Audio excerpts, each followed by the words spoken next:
Last year, the good folks over at Sweetwater pulled off a feat that left one portion of the population drooling, while the rest of the world shrugged their shoulders and simply asked, why? Here at Happy Mag, we were definitely in the former camp. They assembled the world's biggest pedal board, totaling 319 pedals, slammed through 7 Marshall heads and 14 cabinets. Suffice to say, it got a little bit loud. Okay, some of you might find that a little excessive. Putting a board together that size is impractical, not to mention expensive. So we decided to take a tour of the world's best rigs to come up with a guide to assembling the ultimate pedal board.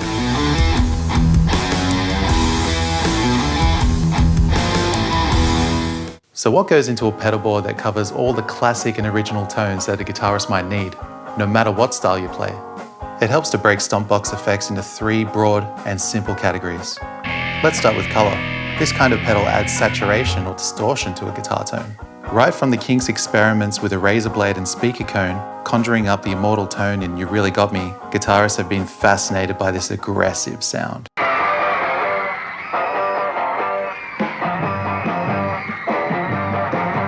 At the mellow end of the spectrum, you'll find compressors and clean boosters. Classics in this area include the MXR Dynacomp and the absolutely essential Ibanez Tube Screamer, a pedal that delivers a subtle distortion that's always on point. At the extreme end of the color spectrum, you'll find Fuzz. This effect emerged in the psychedelic 60s, an ultra-distorted tone that can range from melodic to all-out sonic destruction. Think of Jimi Hendrix at his peak. The Big Muff is the undisputed king of fuzz, but modern offerings from Red Rich and Death by Audio have taken this sound to new territories. Category 2 is modulation.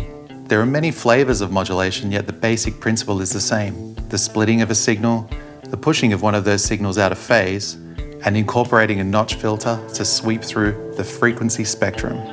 If that sounds a bit too techy, just listen to Tame Impala.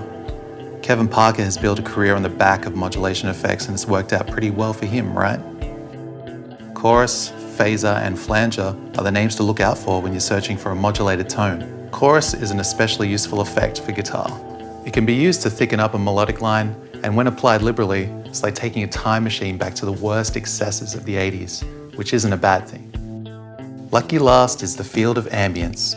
This is where you can take your guitar tone to outer space.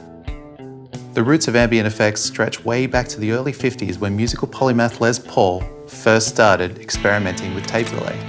The moment when reverb came of age was when Capitol Studios first laid its foundations in Hollywood. They installed 8 echo chambers underneath the studios for the purposes of bringing reverb into their mixes. Spring reverb tanks were put into guitar amps, tape delay units like the Roland Space Echo brought the sounds of dub to the world, and now digital units like the Strymon Big Sky have taken ambient effects to dimensions that were thought impossible. Make yourself a mixture of these types of effects, color, modulation, and ambience, you've got yourself a pretty damn good pedal board. Some of our favorite guitarists didn't feel the need to stop at 3, so let's check in on some pedal boards that took things a bit too far. Adam Granduciel from The War on Drugs is every audio nerd's favorite rock star. His albums are rich with undulating guitar textures, but he doesn't feel the need to cut it down when he hits the road. His rig is like a room unto its own, circling him in sound. His pedal board is crammed with classics like the EHX Memory Man Delay, MXR Flanger, the Full-Tone OCD Overdrive, plus many, many more. U2's The Edge found world fame through crystal clear melodic lines treated with his delay of choice for decades, the humble Korg SDD 3000. The pedal board itself looks relatively modest for a guitarist who is known for pulling a mega sound. So what gives? If you look closely, you'll notice that each button on the rows of switches operates different components of an outboard rig, stored off stage. So the Edge doesn't just travel with the pedal board, it's more like a whole studio. If the pedal board of Dinosaur Juniors' J Mascis isn't the biggest, it's certainly the dirtiest, in every sense of the word. There might not be a lot of delicate ambient or modulated effects on offer here, but color, you bet. It's about as grimy and gritty as you'd expect, with years of scars from life on the road and absolutely crammed with all kinds of distortion and fuzz, including the rare Ram's Head Big Muff Pie. But The obvious winner of the world's most insane pedalboard rig is Kevin Shields of My Bloody Valentine. The unwieldy setup, which actually connects several pedalboards together, is responsible for tidal waves of mesmeric shoegaze tone. A sound so thick and hazy with mists of ambience and walls of distortion that it's impossible not to get lost in it. So how can these masters inspire us to build the ultimate pedalboard? Adam Granduciel has demonstrated that you can bring the whole studio to the stage. Having a broad selection of examples from each category means that you can express the full spectrum of sound wherever you are. Despite having the ability to bring a studio's worth of outboard gear to every show, The Edge has shown that if you find a sound that resonates with you early in your journey, stick with it. And Jay Mascis, he's communicated the virtue of leaning into a particular sound. The man likes distortion, and he's not afraid to explore the many colors of saturation, from the subtle to the extreme.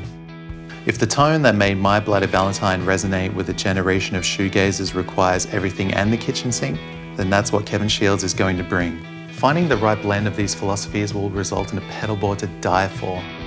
Whether you can fit it in a backpack or will force you to buy a van, you'll have fun on the journey.